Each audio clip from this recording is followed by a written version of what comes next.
इसके बाद बच्चों नेक्स्ट क्वेश्चन है आपका कि आयतन 1 घन मीटर वाले एक ठोस को पिघलाकर 3.55 मिलीमीटर कांच को एक तार के रूप में खींचा जाता है।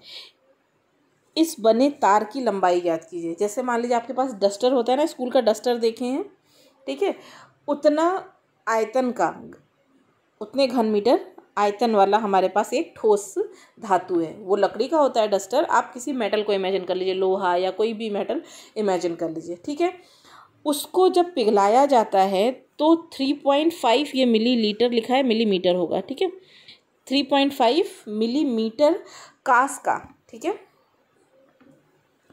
कांच को एक तार के रूप में, ये यहाँ पे गलत लिखा है, मिलीमीटर कांच को एक तार के रूप में खींचा जाता है। तो इस बने तार की हमें लंबाई ज्ञात करनी है, ठीक है।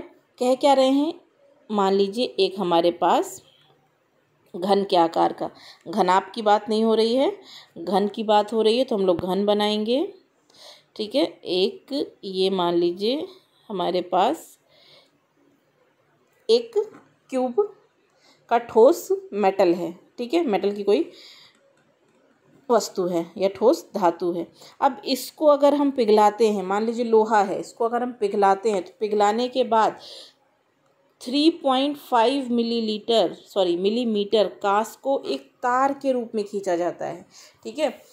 एक इससे तार बनाया जाता है पतला, ठीक है, उसका जो व्यास है वो कितना होगा, 3.5 मिलीमीटर, ठीक है। ठोस धातु को पिघलाकर इतने मिलीमीटर कांच को एक तार के रूप में खींचा जाता है, ठीक है, लंबा सा तार बनाया जाता है। हमें क्या करना है, तार की लंबाई ज्ञात करनी है, ठीक है। और ये जो 3.5 है वो तार का क्या होगा, व्यास होगा, ठीक है, तार की क्या होगी, व्यास। तार कैसा होगा, तार हमेशा देखे हो ना, गोल होता है, जिसमें हम लोग कपड़े भी डालते हैं, वो भी तार कैसा होता है, गोल होता है। तो तार जो है बेलन के आकार में ही होता है, लंबा सा पतला सा, तो उसकी भी कुछ ना कुछ गोलाई होती है। तो वो जो गोलाई इसकी होगी वो क्या हो जाएगी, 3.5 इसका व्यास होगा, ठीक है। व्यास 3.5 है तो त्रिज्या कितनी होगी, डिवाइड कर देंगे 2 से, ठीक है। तो मान लेते हैं हमें तार की लंबाई निकालनी है, तो माना जो लंबाई है तार की L है कितना, x मिलीमीटर, क्योंकि मिलीमीटर में यूनिट दी हुई है, 3.5 किस में दिया हुआ है, मिलीमीटर में, तो हम लोग इसको मिलीमीटर में निकालेंगे। फिर बाद में जब आंसर आ जाएगा तो उसको कन्वर्ट कर लेंगे मीटर में, क्योंकि मिलीमीटर में बहुत बड़ा आ जाएगा तो उसको इमेजिन करना भी थोड़ा मुश्किल हो जाएगा, ठीक है। अब हमें एक लंबवृत्तीय बेलन के आकार का तार बनाना है, ठीक है। तो तार का व्यास इन्होंने कितना दे रखा है, 3.5 mm मतलब मिलीमीटर, ठीक है। त्रिज्या r निकाल लेंगे, क्योंकि जो भी हमने बेलन के फॉर्मूले पढ़े हैं सब में व्यास तो किसी में नहीं होता, सब में त्रिज्या होती, तो इस व्यास की हेल्प से हम क्या निकाल लेंगे, त्रिज्या निकाल लेंगे। तो 3.5 इसका व्यास है, अपॉन इसको किससे कर देंगे, 2 से भाग कर देंगे, तो त्रिज्या आ जाएगी, दशमलव हटेगा 0 बढ़ेगा, ठीक है। तो ये हो जाएगा हमारे पास 35/20, ठीक, 35/20 हो जाएगा। जब इसको सॉल्व करेंगे तो कितना हो जाएगा, 5 के टेबल में आएगा, 5 7 ज़ा 35, 5 4 ज़ा 20, तो ये कितना हो जाएगा, त्रिज्या हमारी r कितनी हो जाएगी, 7/4 मिलीमीटर, ठीक है। अब तार की जो लंबाई है उसे ही क्या हम कहेंगे, तार की ऊंचाई कहेंगे। मैंने आपको बताया अगर कोई बेलनकार वस्तु खड़ी है तो उसकी ऊंचाई हो जाएगी, वैसे ही अगर हम उस वस्तु को बेलन के आकार की लिटा देंगे तो उसकी क्या हो जाएगी, लंबाई। मान लीजिए ये इस तरह से बेलन खड़ा है, ठीक है, तो ये इसकी ऊंचाई हो जाएगी। बस इसी को अगर हमने लिटा दिया इस तरह से तो ये इसकी लंबाई हो जाएगी। आ रही है बात समझ में, ठीक है। तो हमने क्या कहा कि जो तार एक लंबवृत्तीय बेलन के आकार का है, इसको ही हम समझ लेते हैं जो इसकी लंबाई है वही क्या है, इसकी ऊंचाई है। तो अब बेलन का आयतन कितना होता है, ठीक है, मैं बेलन लिख रही हूँ और आयतन लिख रही हूँ, बीच में सारा नहीं लिख रही हूँ। बेलन का आयतन कितना होता है, πr²h, πr²h। पाई का मान कितना, 22/7। r² का मान कितना, 7, क्योंकि r का मान कितना है, 7/4, r² है तो 7/4 इंटू 7/4 हो जाएगा, ठीक है, इंटू h की वैल्यू कितनी x, ठीक है। h की वैल्यू कितनी है x, क्योंकि हमें तार की लंबाई ही तो निकालनी है, हमें x की वैल्यू पता ही नहीं है, तो हमें x का ही मान निकालना है, ठीक है। ये 7 से ये 7 कैंसिल आउट हो जाएगा, हमारे पास कितना बच रहा है, इसको भी हम कैंसिल कर सकते हैं, सॉल्व कर सकते हैं।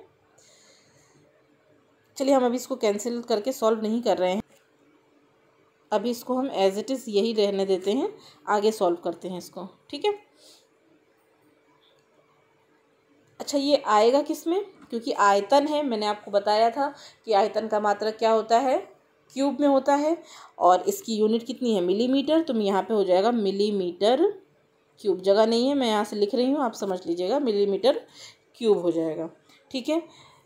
अब इन्होंने कहा क्या, जो हमारे पास धातु दी हुई थी आयतन वाली, ठीक है, जो धातु का आयतन था वो कितना था, 1 मीटर क्यूब, ठीक।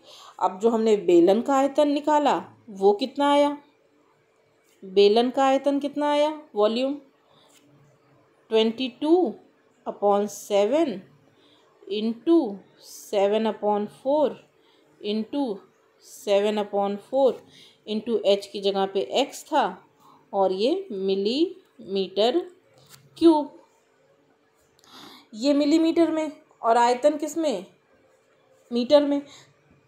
हो गया ना कॉन्फ्लिक्ट। अब इसको हमें क्या करना पड़ेगा, चेंज करना पड़ेगा, किसको, ये मीटर में है, इसको मिलीमीटर में चेंज कर लेते हैं। तो अब इसको चलिए चेंज करते हैं, ध्यान से देखिएगा, इसका मैं कलर चेंज कर देती हूँ।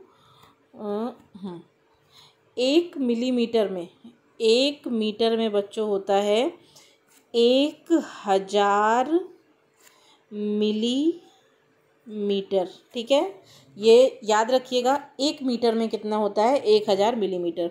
तो 1 मिलीमीटर में, मैं mm लिख रही हूँ, ठीक है, 1 मिलीमीटर में कितना होता है, 1/1000, 1/1000 मीटर। आ रही है बात समझ में, 1/1000 मीटर होता है, ठीक है, 1/1000 मीटर। अब यहाँ पे हमारे कितने मिलीमीटर थे उसमें, बेलन के आयतन में 3 बार मिलीमीटर क्यूब था ना, मिलीमीटर क्यूब था, तो इसका मतलब मिलीमीटर कितनी बार, 3 बार है। तो 1 मिलीमीटर में 1/1000, तो 3 बार मिलीमीटर में कितना हो जाएगा, 1/1000 इंटू 1/1000 इंटू 1/1000, ठीक है। तो हमें क्या करना पड़ेगा, सॉल्व करें। तो ये हो जाएगा बेलन का आयतन कितना, 22/7 इंटू 7/4 इंटू 7/4 इंटू x, ठीक है, अपॉन 1/1000 इंटू 1/1000 इंटू 1/1000। आ रही है बात समझ में, ठीक है। और ये बराबर किसके होंगे, जो हमारे पास एक धातु दी हुई थी, ठीक है, धातु का आयतन कितना था, 1 मीटर क्यूब, ठीक है। इसको हमने किस में चेंज कर लिया,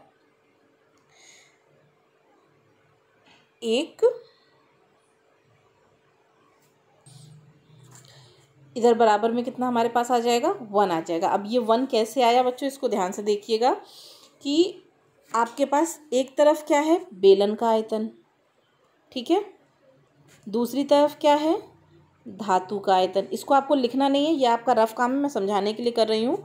लिखना जो है वो आप अपनी बुक से देख लीजिएगा किस तरह से लिखना है, ठीक है। बेलन का आयतन और इक्वल में किसका है, धातु का आयतन है, ठीक है। अब हमें करना क्या है, इसमें कैसे ये आई, ये जो लाइन है ये कैसे आई वो मैं बता रही हूँ आपको।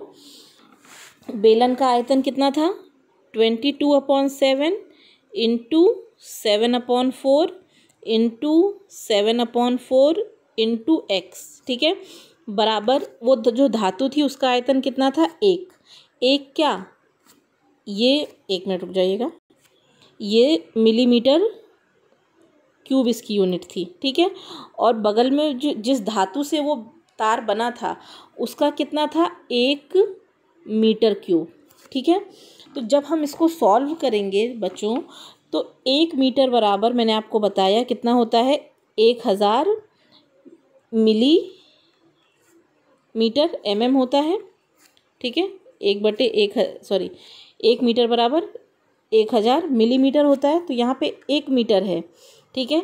1 मीटर कितना, 1000 मिलीमीटर।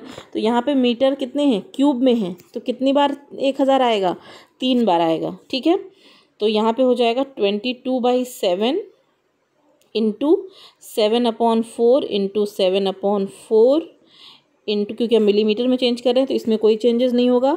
और यहाँ पे 1 मीटर क्यूब है, उसकी जगह पे 1 मीटर में 1000 मिलीमीटर होते हैं, तो 3 बार मीटर क्यूब है तो 3 बार 1000 आएगा। ठीक है, इंटू 1000 इंटू 1000।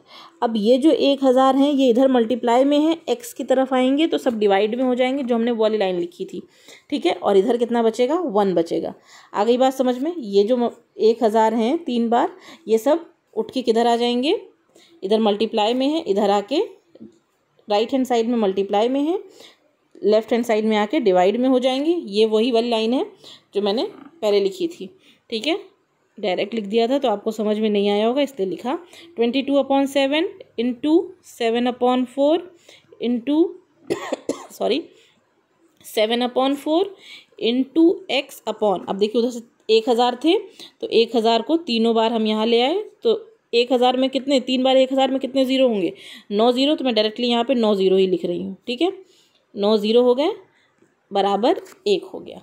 ठीक है, अब जब इस पूरे को सॉल्व करेंगे, हम सॉल्व करके हमें वैल्यू किसकी निकालनी है, 1 की। ठीक है, तो x को यहीं रहने देंगे, बाकी सबको 1 की तरफ उठा के ले जाते हैं। तो ये हो गया 1 इंटू 1 2 3 4 5 6 7 8 9 ज़ीरो इंटू ये वाला 4, ये वाला 4 और ये 7, 4 इंटू 7 अपॉन कितना, x के साथ मल्टीप्लाई में जो था वो इधर डिवाइड में आएगा, तो 7 इंटू 7 इंटू 22।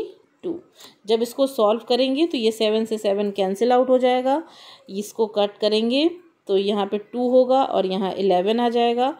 जब इसको पूरे को आप पूरा सॉल्व करेंगे बच्चों, ठीक है, कट नहीं भी करते हैं, वैसे भी सॉल्व करते हैं। ठीक है, तो पूरा सॉल्व करने के बाद, मैं पूरा सॉल्व नहीं कर रही हूँ, कैलकुलेट आप पूरा करिएगा।